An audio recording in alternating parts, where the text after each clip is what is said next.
Good afternoon, I'm Megan Ritter with Franciscan Beat News. Here are your headlines for Tuesday, March 24th, 2026.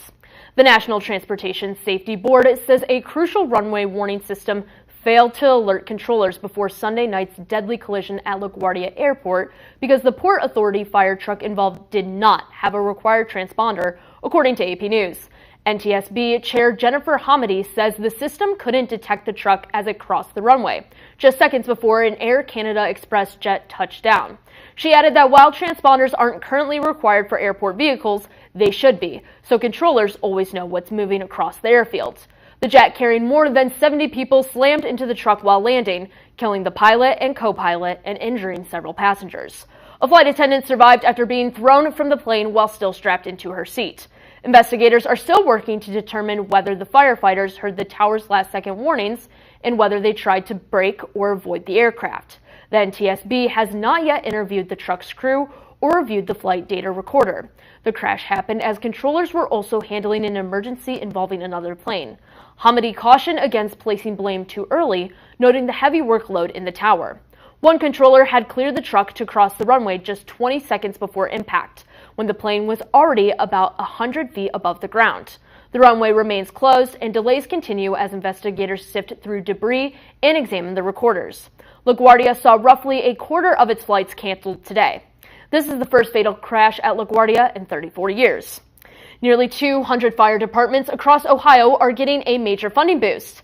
State Senator Brian Chavez has announced $8 million in new grants for small county departments, those serving areas with fewer than 70,000 people, according to WTOV9 News.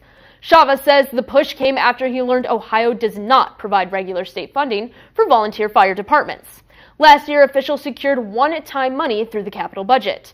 This year, the new grants come directly from the state's operating budget. The senator says the need far outweighs the available funding. Departments submitted $17 million in requests, more than double what was available. Chavez says volunteer crews are often first on scene, but still have to raise money for gear that cost just as much as equipment used by full-time fire departments. He says he's working with the state fire marshal to identify future funding opportunities.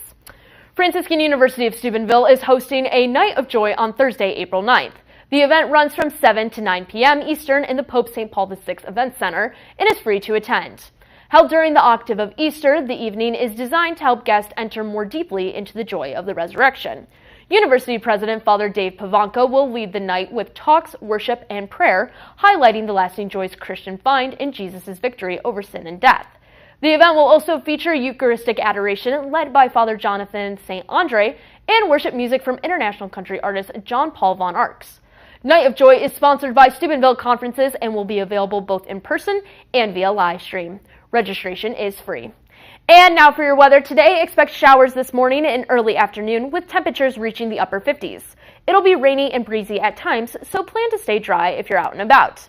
Tonight will be mostly cloudy with lows near the mid-40s, and for tomorrow, expect cooler weather as they move in with cloudy skies and highs in the low to mid-30s.